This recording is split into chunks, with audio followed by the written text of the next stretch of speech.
नमस्कार, आप देख रहे हैं न्यूज़ प्लस 21। मैं हूं आपके साथ ललिता चक्रधारी। मणिपुर के इम्फाल जिले के पश्चिमी हिस्से में बसे सेजम चिरांग में सोमवार को उग्रवादियों ने ड्रोन से हमला किया। ड्रोन अटैक में 23 साल की एक महिला समेत 3 लोग घायल हुए।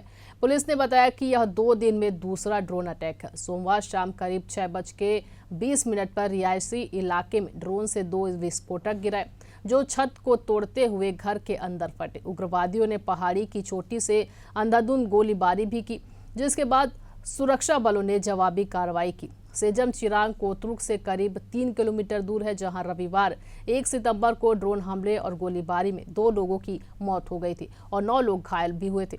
सुरक्षा बलों ने आशंका जाहिर की है कि ड्रोन वॉरफेयर का इस्तेमाल इस बात का स्पष्ट संकेत है कि कुकी उग्रवादियों को या तो म्यांमार टेक्निकल सपोर्ट और ट्रेनिंग मिल रही है या वो सीधे तौर पर शामिल है।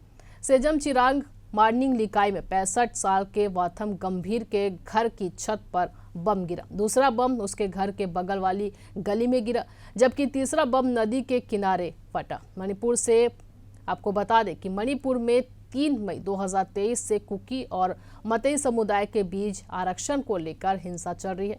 सरकारी आंकड़ों के अनुसार हिंसा की अब तक 226 लोगों की मौत हुई है और 1100 से ज्यादा लोग घायल हुए। वहीं 65,000 से ज्यादा लोग अपना घर छोड़कर जा चुके हैं।